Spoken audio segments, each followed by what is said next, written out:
Hello, welcome to the Daily Press Briefing. I have some travel items at the top, and then, Brad, I'm kicking it over to you. First, as you saw this morning, Secretary of State John Kerry will travel on May 11th to Sochi, Russia, where he will meet with President Putin, Foreign Minister Lavrov, and other Russian officials on May 12th to discuss a full range of bilateral and regional issues, including Iran, Syria, and Ukraine. The Secretary will then travel on to Antalya, Turkey, to consult with allies and partners gathered for a meeting of the NATO foreign ministers on May 13th. He will then return to Washington to join the President's dinner with the GCC that evening and at Camp David the next day. And then Secretary Kerry will travel to Beijing, China, from May 16th to 17th.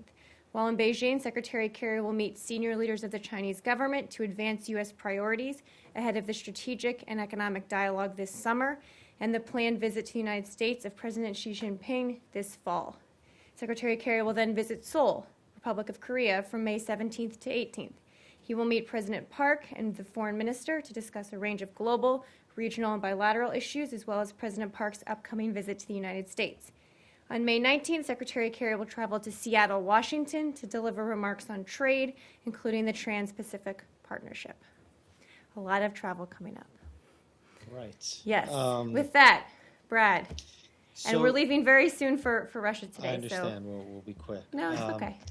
So you said the meeting with Russian President Putin is tomorrow, and that's confirmed. Correct. There was some indication from the Russians that at least the Kremlin wasn't confirming at this point whether there would be a meeting. Certainly our understanding that it's confirmed. It's confirmed. Mm-hmm. Okay. And then you said you talk about Iran, Syria, and Ukraine. Among other issues. Among other issues. Just on Syria, first off, is there any new ideas at a diplomatic approach that are either you're presenting or you expect to hear from the Russians? Well, I don't know what we expect to hear from the Russians, but I know that, as we've talked about before, Secretary Kerry and the team have long been thinking through ways to get back to a diplomatic process here when it comes to a Geneva-like scenario where we get the parties to the table and where we can actually make progress towards a political transition in Syria. So that's certainly going to be one of the main topics of conversation. I don't have anything else to preview at this time about what that might look like, but we've certainly felt very strongly that we need to get back to that kind of political dialogue at some point, given where we are. I think the Russian Foreign Ministry described the meetings as part of an effort to normalize relations again between the U.S. and Russia. Do you see that in these discussions? I wouldn't use that term. I think how I would describe it is that we've always said where there are areas we can work together, we will, whether it's the Iran talks, as you know, where we've really been in lockstep on this issue, Syria, other issues, but also to discuss ones where we very strongly disagree, like Ukraine. You wouldn't use normalized because you feel that the relations are already normalized, it's or just they're not not a term normalized? It's just not a term I would use. That's sort of a technical diplomatic term. When you talk about normalizing relations with Cuba, for example, right. I just wouldn't use that term. This is part of our ongoing effort to maintain open lines of communication on all of these issues where we agree, where we disagree, and they thought this was a good time to meet. Would it be like an effort to diffuse the tensions? That's not how I would describe it. Again, this is part of our ongoing effort. The Secretary does speak to Foreign Minister Lavrov over the phone from time to time, including recently. But this is part of our ongoing effort to have these lines of communication, to talk about all of these issues, where we agree, where we're working together, but also where we disagree, like on Ukraine. Is this the first high-level meeting between, let's say, with President Putin? I can check on that. The Secretary has met with Foreign Minister Lavrov, as you know. But with Putin, let me check on that. You said that he speaks regularly with the Russian Foreign Minister, and we know, but he's meeting the president this time. Correct, which is different. What would you, why go to Russia and meet with him? Mm-hmm. What do you hope to hear from him? Mm-hmm. And two, what's different that facilitates this trip from the last several months? I mean, the Ukraine crisis has ebbed and flowed, but it's still raging, essentially. Well, I'm not sure I have much analysis to do on what's different. This just was a time that made sense. I think it's important to hear and to speak to President Putin about all of these issues directly. Obviously, he talks to Foreign Minister Lavrov quite a bit.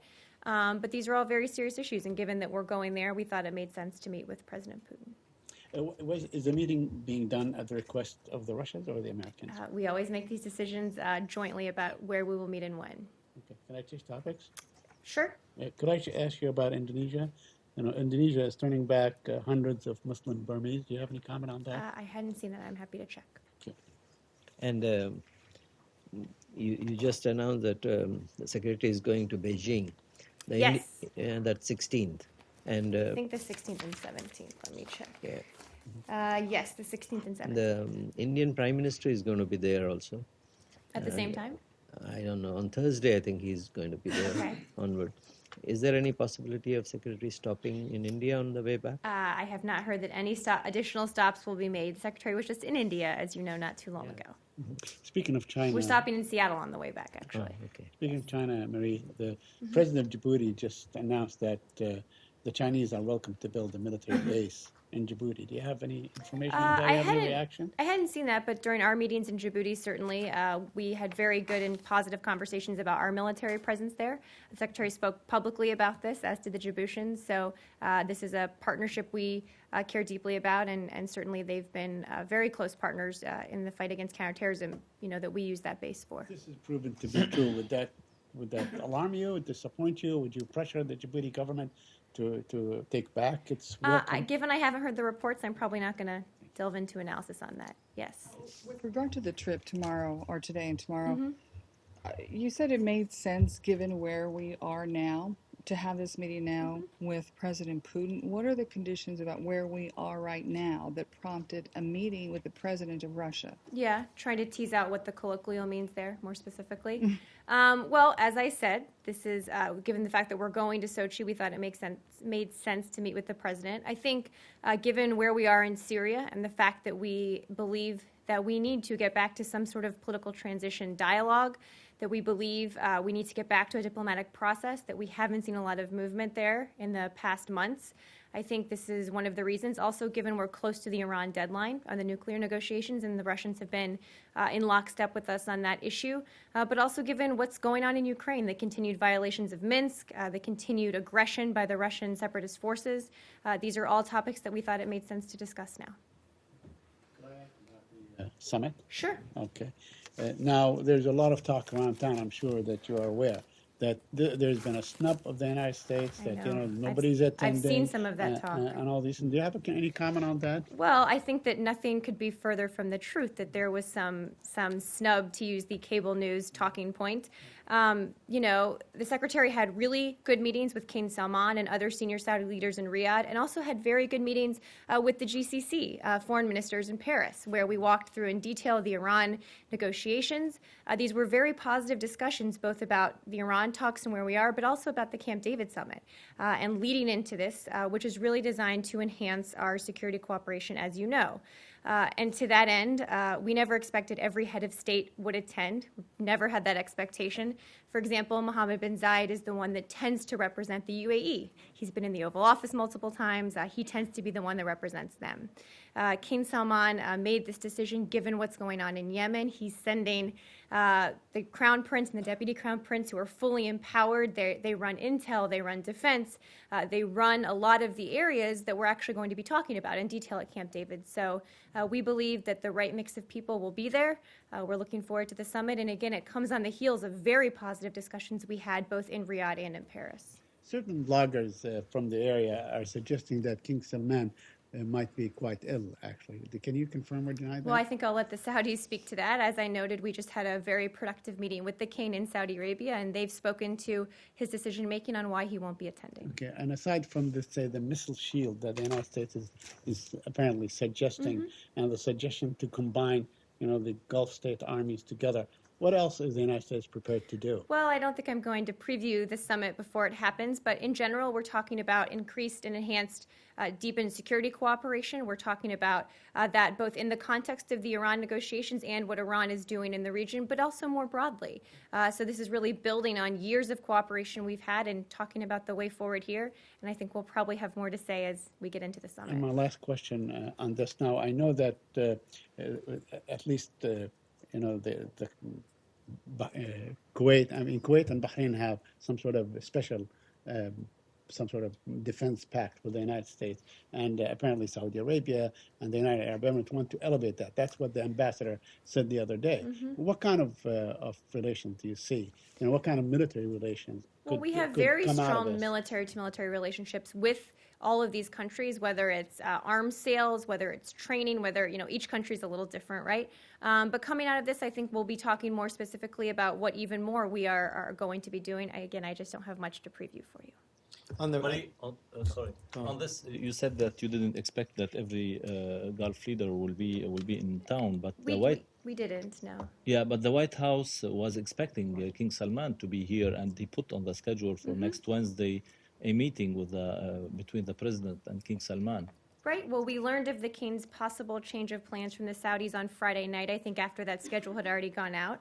This was confirmed by the Saudis on Saturday. Given what's going on in Yemen, the imminent start of a ceasefire, hopefully, if the Houthis agree to it there, the king made this decision, as the Saudis have spoken to. And again, they're sending their crown prince, their deputy crown prince. They're in charge of intelligence, defense. Mohammed bin Nayef has had Oval Office meetings, certainly with the president. So we think that we'll have a good mix of people at the summit to get done what we need to get done.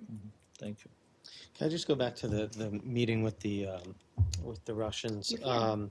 The Russian Foreign Ministry put out a statement, and it includes their interpretation again of this meeting. It notes that the White House has, I think it says the White House has groundlessly blamed Russia for the Ukraine crisis, when in fact the United States largely provoked it.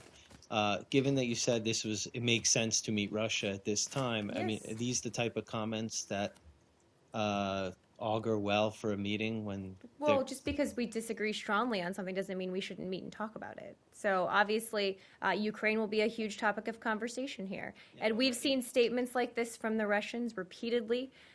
We've made clear what has happened here and that the Russians are the ones who are responsible for de-escalating and pulling back. We only took actions in response to their actions. But given that we're, after 18 months, you're saying we've seen this repeatedly, nothing seems to have changed. They've taken over a part of another country, and they're saying it was your fault. Why are you meeting now? I don't understand what makes sense. You keep saying it makes sense, but to me, Right.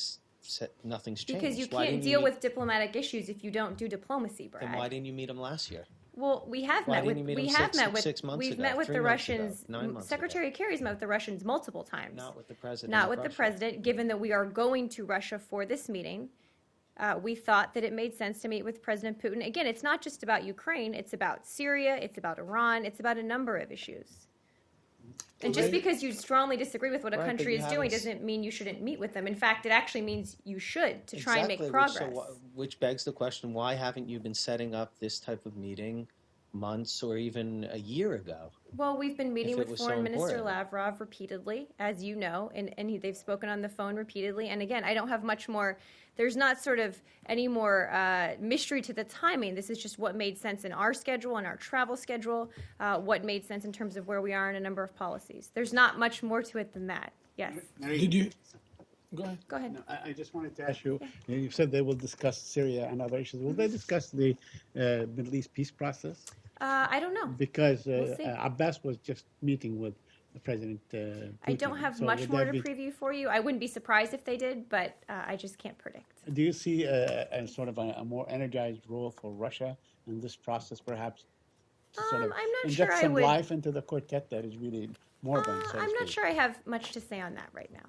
Yes. Did you get hear any hints from the Russians that now they are willing to be cooperating on Syria? Well, the Secretary and Foreign Minister Lavrov have talked about Syria for many, many months now. And I think we have worked together in terms of setting up the first 2 Geneva conferences. We worked together on that. We worked together on the chemical weapons agreement, as you know. And I think that there is a sense, and hopefully we'll see that borne out in the discussions, that we need to try and make progress to get back to some sort of diplomatic solution here. I wouldn't expect any concrete sort of announcements or anything to be made out of this meeting. This is just the first step in a process here, to sit down with the Russians to talk about how we might eventually all get back to the table. It's really the first step to that. Can I go for a second on Sure. the Indonesian thing? You said that you don't know about Yeah, I'm Indonesia s- turning back refugees. Okay, so you have no. I'm sorry. Yes. Yes. couple ethics questions. I know ethics is very important to the State Department. The first one is a policy question. Do you know if a State Department employee or spouse gives a speech and is offered a honorarium in exchange for that, do they have to report it if they decide to direct that honorarium to charity? I am happy to check with our lawyers. Okay. How would I have that at the tip of my fingers? You never know what's in that It is a booklet large there. It book, could be but anything. not that large. And a couple related specific questions regarding some records the State Department released last week about the Clintons' ethics review process here. Those records suggest that when President Clinton wanted to give paid speeches to that were paid for by government agencies or entities from China or Turkey, he was turned down. And when paid for by government agencies or entities from Canada, the UAE, and Thailand, that was authorized. Can you explain any distinction I'm not there? familiar with the documents you're referring to. I'm sorry, I'm happy to check. I do know that we reviewed every request submitted by the foundation, which primarily did consist of speeches and consultancies of former President Clinton. I'm not exactly sure which documents you're referring to. I'm happy to look. Okay.